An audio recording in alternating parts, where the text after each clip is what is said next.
The past holds secrets, and we're here to reveal them. Join us. Egyptian archaeologists have discovered the oldest known mummy ever found in the country. Yep, they were keeping it under wraps, literally and figuratively. This 4,300-year-old mummy was found in a group of tombs near the Step Pyramid of Djoser, which dates back to Egypt's Old Kingdom. It was covered in layers of gold. The team also discovered several other tombs, including one belonging to an ancient Egyptian official and another to a secret guardian who was believed to perform special rituals. Another fascinating find was the tomb of a scribe, which contained the largest statue ever uncovered in the area. This massive burial site also includes over a dozen pyramids and resting places. One of the most famous mummies in the world is that of Hatshepsut. She ruled Egypt for about 20 years, building all kinds of amazing structures and opening new trade routes. But when archaeologist Howard Carter found her tomb in the Valley of the Kings, her coffin was empty. Later, Carter found two coffins in a different tomb, one belonging to Hatshepsut's nurse and the other to an unknown woman. In 2006, a team of experts decided to investigate whether this unknown woman was actually the queen herself. They found a tooth in a wooden box with Hatshepsut's name on it. When they compared the tooth to a gap in the mummy's mouth, it was a perfect match. Then there's Ramses II, one of Egypt's most legendary rulers. But it's actually his mummy that made history. You don't hear much about his father, though. Anyway, Ramses II is considered the greatest pharaoh of all time. He ruled for 60 years and lived past 90, which is pretty incredible given the era. He reportedly had over 100 children. Talk about a big family. When he died, his body was originally buried in the Valley of the Kings.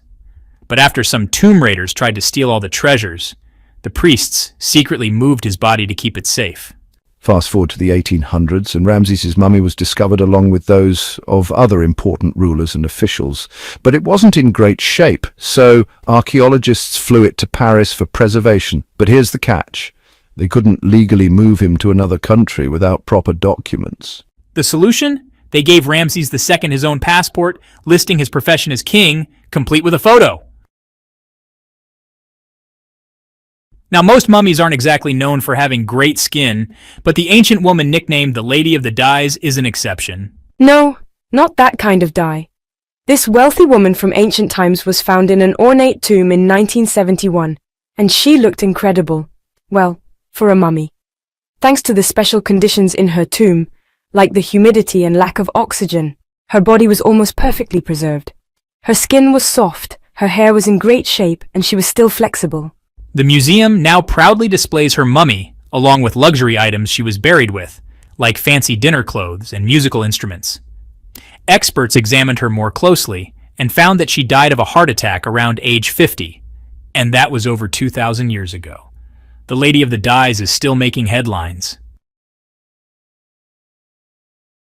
And then there's Ötzi the Iceman, discovered in the Alps in 1991. At first, Austrian authorities thought he was a modern-day climber because his body was so well preserved. But it turns out he was from the Copper Age. He was found over 10,000 feet above sea level. Studying his body has taught us so much about life in prehistoric Europe. We now know he was from Central Europe, enjoyed eating meat and suffered from things like arthritis, clogged arteries and gut issues. But he likely used acupuncture and herbal remedies to treat them. He was also really good with tools. He'd sharpened his just days before his untimely death. Who knows? Maybe he sensed something coming, or maybe he was just getting ready for a regular day. And then there's Ginger. Probably one of the coolest mummies you'll ever hear about. He's like Ginger the Mummy and More Ancient Mysteries. Ginger was discovered in Egypt and is believed to be the oldest naturally preserved body ever found, even older than the earliest examples of intentional mummification. Back then, people would bury the dead in shallow graves in the hot, dry desert sand. The sand would absorb all the moisture, which prevented bacteria from growing, so the body stayed preserved naturally. Scientists still aren't sure whether Ginger was meant to be preserved on purpose, but since he was buried with some pottery, it's likely whoever buried him knew a bit about how to preserve bodies, even if they didn't understand the science behind it. If you ever want to meet Ginger in person, he's currently on display at the British Museum, just chilling there. A Dutch art collector once bought a statue from Asia, but got way more than he bargained for. The statue contained a hidden mummy inside. Unfortunately, the body was so fragile that it couldn't be removed, so it had to stay inside the statue. The coolest part? The mummy is over 1,000 years old and was actually on display for 200 years before it was sealed inside the statue.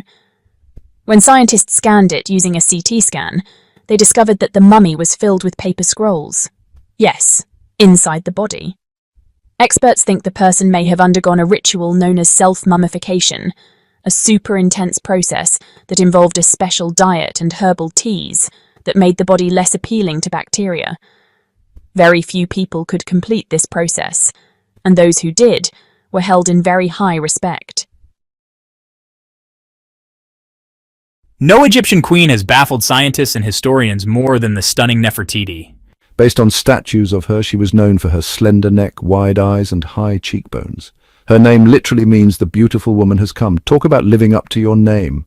Although she was never a pharaoh, Nefertiti made a huge impact as queen and wife to Pharaoh Akhenaten. She was incredibly powerful, admired by many, but also made a lot of enemies. She was connected to King Tutankhamun, not by blood, but as his stepmother. So far, no one's been able to identify her mother, but that might change soon. A local Egyptologist digging in the Valley of the Kings recently found 2 female mummies believed to be of Egyptian royalty. According to experts, one of them could actually be Nefertiti or her daughter. If that turns out to be true, we're in for something big, because DNA analysis and CT scans could give us the clearest, most detailed picture of the famous queen we've ever seen. It's kind of wild to think we've only scratched the surface of what's buried beneath modern-day Egypt. Nefertiti ruled during a golden age in Egypt's history, but unfortunately died during a time of social unrest, which is why her tomb was likely lost. Now let's be honest. When you hear the word mummy, you might get chills down your spine. That's because most of us picture spooky monsters from horror movies. But in reality, mummies have taught us so much about ancient civilizations, their leaders, and how people dealt with death and loss. The ancient Egyptians were probably the most famous for their mummies. They believed in life after death, but only if certain conditions were met, like keeping the body preserved and burying it properly, often with food, tools, and furniture. Basically, they were giving the dead a fully furnished apartment for the afterlife. Why did they believe this? Because they were closely connected to nature. They saw life as a cycle, the sun rising and setting, plants dying and growing again, and believed that a strong spirit like Osiris, who represented death and rebirth, played a key role in the journey to the afterlife. That's why mummification was such a big deal. They used things like honey resin and incense to preserve the body and prepare it for eternity. And of course, no mummy is more famous than King Tutankhamun, or King Tut. He was a young pharaoh who ruled more than 3,000 years ago. The issue with most ancient tombs is that they were looted long ago, since people knew how valuable the stuff inside was. King Tut's tomb, though? It was a miracle. When it was opened in 1922, people went wild. It was completely untouched. That's how well it had been hidden. Inside his tomb, his body was wrapped in 3 coffins, including one made of pure gold. The items buried with him gave us an amazing glimpse into life in ancient Egypt, and studying his mummy also taught us a lot about the culture and health of that time.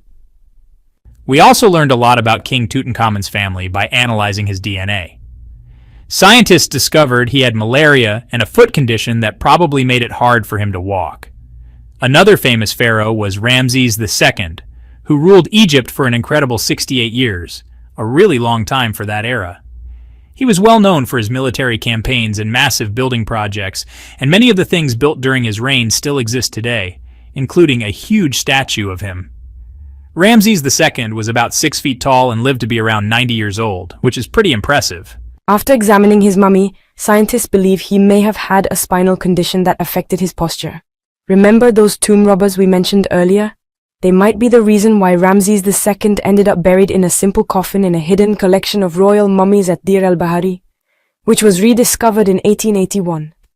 Luckily, archaeologists were able to identify him because his name was written on the wrappings. Mummification in ancient Egypt was a big deal. The process took an incredible 70 days. It was very precise and ceremonial. The person preparing the body had to say special prayers and handle everything carefully. They used a kind of salt called natron to dry the body, then wrapped it in linen and resin to make it look more lifelike. The tomb was just as important as the mummy itself. Take King Tut's tomb, for example.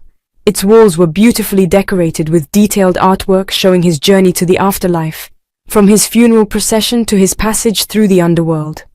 The ancient Egyptians believed everyone took this journey after death, so they filled their tombs with items and paintings to help them on their spiritual path. The tomb walls were also covered in spells from a special book filled with poems which the Egyptians believed would help people reach the afterlife. That's how seriously they took this whole journey. They even placed food and drinks in the tombs. In King Tut's case, archaeologists found 36 jars of ancient drinks and baskets of dried fruit, all meant to help him on his journey to the afterlife. Because they thought the trip to the next world would take a long time, they left behind a lot of supplies, like food and water, to support their loved ones. Pharaohs also packed up with fancy clothes and beautiful jewelry for a stylish trip to the afterlife. These included things like linen tunics, scarves, gloves, and head coverings, plus tons of gold jewelry with gems, bracelets, buckles, pendants, necklaces, rings, and even beetle-shaped charms for protection. They also included things like fans made from ivory and ostrich feathers to keep cool. Some even buried themselves with boats. For instance, Pharaoh Khufu, who built the Great Pyramid of Giza, had a giant ship buried nearby. As for King Tut, he didn't have a real boat in his tomb, but he did have several oars, plus 3 chariots and many staffs made from precious materials, possibly suggesting that he preferred land travel in the afterlife. One of the coolest things found in ancient tombs were bottles of oils and perfumes. I mean, if a king was going to look fancy, why not smell nice too, right? They even found some ancient board games, often made of gold or ivory. One popular game was called Senet. It was super common in ancient Egypt and kind of like a mix between chess and backgammon. Now, while the Egyptians may have the most famous mummies, they weren't actually the first to come up with the idea. That credit goes to an ancient civilization in South America called the Chinchorro. As far as we know, they were the first people ever to mummify their dead, starting about 2,000 years before the Egyptians began their own mummification rituals. We've learned a lot about ancient rulers by studying mummies, but until recently, we had no real idea what they actually looked like when they were alive. That changed when archaeologists discovered some very special mummy portraits, highly detailed paintings of individuals that were made while they were still alive. These portraits were usually painted on wood, not canvas like modern art, and they're known for being realistic and beautiful. Researchers even used them to diagnose diseases by comparing the portraits to the mummified remains. Some portraits even showed jewelry that was later found on the mummies themselves. The recent discovery of these mummy portraits in Central Egypt is a big deal. It's the first time in over 100 years that such portraits have been found. Mummies have appeared all over the world naturally, not just in Egypt. In some cases, natural conditions like extreme cold, intense heat, low oxygen, or even accidental exposure to certain chemicals can cause a body to become mummified without any human involvement. These conditions stop bacteria from growing, which helps preserve the body. One of the most famous, naturally preserved mummies is Otzi the Iceman. He was a man who lived about 5,000 years ago in Europe. When his body was discovered in the Alps in 1991, Austrian authorities at first thought he was a modern-day mountain climber because he was so well preserved. But once scientists studied him, they realized he was actually from the Copper Age. There are countless doors around the world that haven't been opened in decades, or even centuries. So why does it seem like we can open any door we want these days? The truth is, some of these doors have been kept shut for serious reasons, and to this day, no one really knows what treasures or secrets they might be hiding. Here are 4 mysterious doors that still keep their secrets. 1. The Taj Mahal in India. The Taj Mahal is one of the most romantic places in the world. It was built in 1631 by Emperor Shah Jahan as a gift to his third wife, whom he deeply loved. They were married for 19 years and had 14 children together, but sadly she died while giving birth to their last child. Heartbroken, Shah Jahan decided to build a legendary tomb in her memory, a project that took 20 full years to complete. The Taj Mahal has a very unique design, with 4 massive minarets, each 130 feet tall, standing at the corners of a huge platform. These towers weren't just for decoration. Back in the 17th century, engineers worried about buildings collapsing under their own weight, So the chief architect deliberately built the minarets slightly tilted outward to make sure that if they ever fell, they wouldn't crash into the main structure. Now here's the mysterious part. There are sealed rooms all over the Taj Mahal that no one is allowed to enter. If you look at photos of the building from across the river, you can even see 2 sealed chambers. But nobody knows what's inside or why they've been locked since Shah Jahan's time. Some researchers believe those rooms were built with marble that turns into calcium carbonate when exposed to carbon dioxide, causing the stone to flake and break apart. To make matters worse, there's no airflow in those rooms. So if carbon dioxide builds up, it could cause the minarets to weaken and collapse. But wait, there's more. Some people think Shah Jahan's wife's body is still inside one of those hidden rooms, perfectly preserved. Could be true. Who knows what those mysterious chambers are really hiding?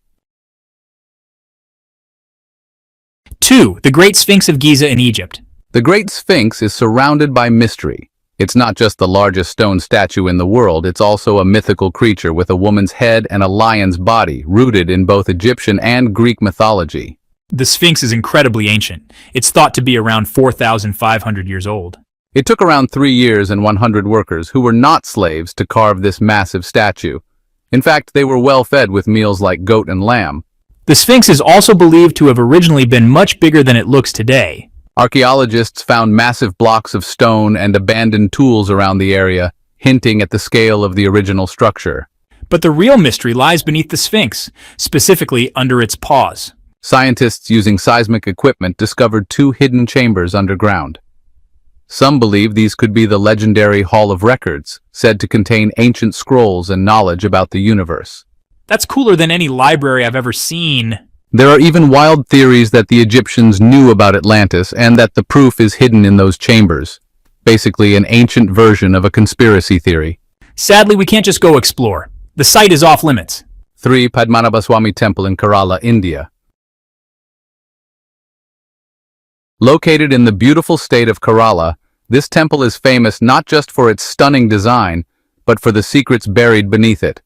Underneath the temple are 6 underground chambers, labeled creatively as Vaults A through F. The massive iron doors guarding them only add to the mystery.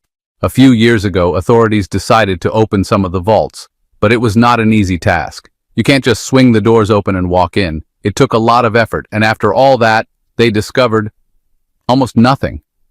Some of the chambers were basically empty, or at least held nothing remarkable. But one vault, Vault B, is still completely sealed, and no one has ever opened it. Some believe it's protected by a curse, while others think it holds incredible treasures or ancient secrets. Finally, in 2011, 5 out of the 6 vaults under the Padmanabhaswamy Temple were opened. And guess what they found? Tons of treasure bags filled with gold, precious gems, and priceless diamond jewelry. The total value of what was discovered is estimated to be over $1 trillion. It's like the temple was the real-life inspiration for Aladdin's Cave of Wonders. But hold on, we said 5 out of 6. What about the last vault? That one's still sealed. And not for lack of trying. They simply couldn't open it. Some believe it's deadly cursed. According to legend, only a saint or wise man who knows a special chant can safely break the curse, but no one's been able to do it yet. Maybe because we're a little short on saints these days. There's also a rumor that back in the 1930s, some treasure hunters tried to break into Vault B to loot it. But before they could get in, giant snakes supposedly came out of nowhere and scared them off. Of course, that sounds like an urban legend. There's no real evidence it ever happened. Interestingly, the temple's official auditor claimed that Vault B has actually been opened at least 7 times since 1990, and nothing bad happened to anyone who went in. Who knows? Maybe we should send Indiana Jones to check it out. The tomb of China's first emperor. Deep under an unexplored hill, surrounded by deadly traps, lies a 2,000-year-old tomb believed to belong to Qin Shi Huang, the first emperor of China. He was born in the state of Qin and became king when he was still a boy. As he grew older and gained more power, he conquered all the warring states and unified them under one rule, thus creating the Qin dynasty. When he died in 210 BCE, he was buried in a massive underground tomb. And when I say massive, I mean gigantic. In 1974, some farmers near Xi'an were digging a well when they stumbled upon something strange, a life-sized clay soldier. That discovery led to one of the biggest archaeological digs ever, which has been going on for over 40 years. So far, they've unearthed thousands of unique terracotta warriors, each with distinct features from hairstyles to facial expressions. Experts estimate there could be as many as 8,000, but only about 2,000 have been uncovered so far. Here's the wild part. The main burial chamber, which supposedly contains the emperor himself, is still sealed. Ancient records describe an enormous underground city built for the emperor, complete with towers, palaces, and incredible decorations. The historian Sima Qian wrote that the tomb was filled with treasures and room for hundreds of officials. One reason archaeologists haven't opened it is the lack of technology to explore it safely. Another is the liquid mercury. According to old texts, the tomb was filled with rivers of mercury to represent China's major rivers, the Yellow River and the Yangtze. Back then, people believed mercury could give eternal life, although ironically it may have killed the emperor since he reportedly took mercury pills to try to extend his life. So far, soil tests around the tomb show dangerous mercury pollution, and that's why scientists are still hesitant to open it. It could be too risky for both people and the environment. If I had to pick one door to open, I'd probably skip the one leading to a tomb filled with toxic mercury. Call me crazy, but I like to avoid potential death traps. King Tut's tomb. Unlike many other ancient Egyptian tombs, King Tutankhamun's burial site remained untouched by looters for 3,000 years. One reason was that the tomb was smaller than usual and hidden in a place called the Valley of the Kings. By the time explorers got close, the entrance was already covered by debris from the construction of a nearby tomb, which probably helped keep it a secret. There were also no markings or signs on the outside to give it away. Over time, nature helped preserve the tomb, until the 1920s, when a man named Howard Carter finally broke through. Now, Carter is often hailed as a hero, but recent research suggests he might have been a bit more cunning than people originally thought. He wasn't just a glorified treasure hunter, he was a real archaeologist. And long before finding Tut, he was on a relentless mission to uncover Egyptian artifacts. He had a genuine passion for the ancient world. Subscribe and explore the forgotten past with us. Like, share, and support the journey to uncover the truth buried beneath the ruins. See you